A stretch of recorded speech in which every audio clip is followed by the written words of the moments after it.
নমস্কার বন্ধুরা, শুরু করতে চলেছি সিংহ রাশির রাশিফল।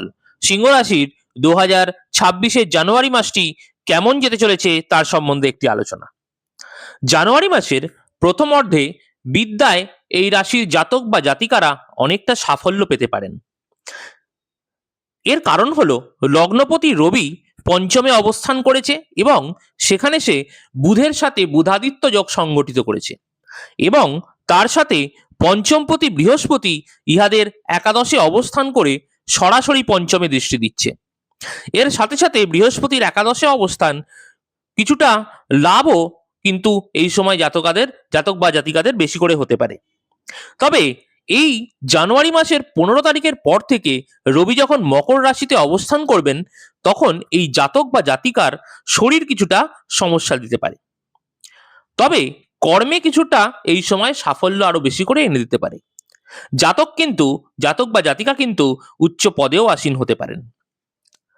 তবে সন্তান এবং দাম্পত্য সুখের জায়গাটা কিন্তু কিছুটা হানি হতে পারে। আপনার স্বামী অথবা স্ত্রীর শরীর কিন্তু এই সময় খারাপ হতে পারে। আপনার রাশিতে কেতু অবস্থান করেছে এবং অষ্টমে শনিদেবের বহুদিন ধরে অবস্থান, এক্ষেত্রে আপনার বিভিন্ন ধরনের শারীরিক এবং মানসিক সমস্যা হতে পারে। বিভিন্ন কাজে বাধাও হতে পারে। শনি আপনার অষ্টমে অবস্থান করায় বিভিন্ন রকমের ক্রনিক ডিজিজ সেগুলি আবার ফুটে উঠতে পারে এবং যেহেতু জলরাশিতে সে অবস্থান করেছে তাই আপনার হাড়ের সমস্যা, দাঁতের সমস্যা কিন্তু হতে পারে যদি আপনার শনি জন্মছকেও এই অবস্থানে থাকে। এই সমস্যা থেকে মুক্তি পাওয়ার জন্য আপনারা অবশ্যই প্রতিদিন যোগ ব্যায়াম করুন এবং হনুমান চালিসা পাঠ করুন।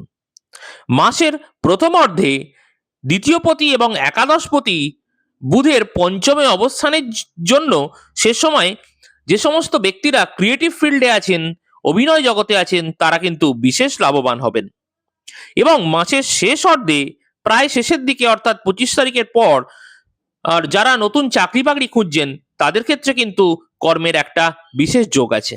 ধন্যবাদ।